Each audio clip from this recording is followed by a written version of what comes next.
In this short video tutorial, we'll be looking at shared drives in Google Drive. As you know, NC State University uses the Google Workspace system for all of our productivity, collaboration, and online file storage needs. You see that you have a My Drive, the drive that comes associated with your Unity ID and Google account, and then shared drives, which are drives that are populated and created independently from the My Drive to which you must be added or create yourself. Shared drives are an ideal place to store files and folders that will be used by multiple people within your department, committee, or working groups. Shared drives serve as a great way to ensure that the ownership of those files and folders persists regardless of where you move in the NC State organization or should you retire. Shared drives persist because Google actually owns the folders and files within. You have a role within that shared drive, and we'll talk about that in a moment as we create a shared drive. You'll notice that this account currently has no access to any shared drives. So let's make a new shared drive. We can click New, and let's make one called Test Share Drive. If you are a part of the Division of Academic and Student Affairs and would like assistance with this, please open a support request at dasa-tech-help@ncsu.edu, and we'll be happy to create a shared drive for you and share it with you. This is a great way if you want additional support down the line so that DASA Tech will have a way to get in and provide administrative support. If you choose to create a shared drive on your own, DASA Tech may have limited access to provide support for you.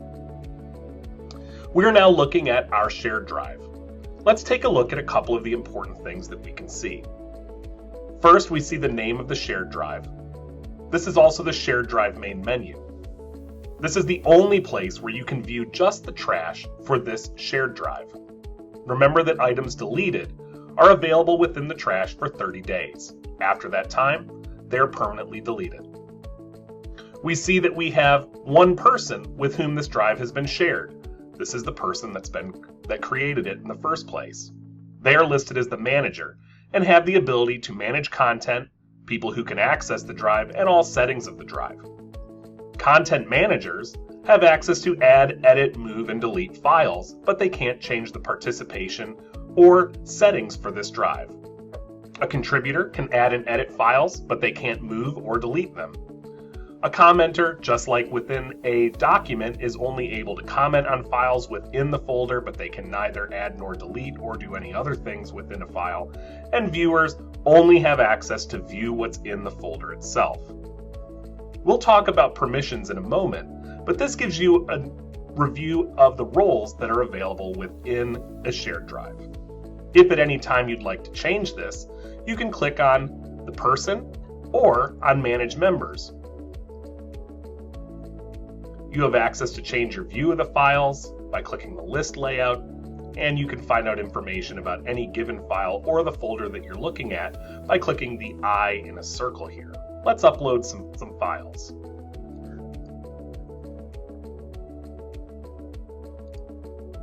Here we have 2 files uploaded. These files are uploaded at the base level of the drive and are therefore available to everybody with access to this drive. Let's create a folder. I'll call it Limited Access Folder. If I move a file into this folder, and then I can change with whom the folder is shared. Let's add Keith Medlin as a contributor.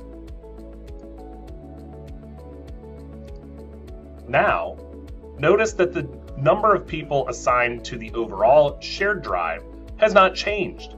This is still just the Zenfy admin. But when I look at this, the limited access folder has 2 members. When you provide access to somebody in your shared drive, they will inherit all of the rights provided to them by the next higher level. For example, if I add a person at the drive level, they will have access to every folder, and every file within that shared drive.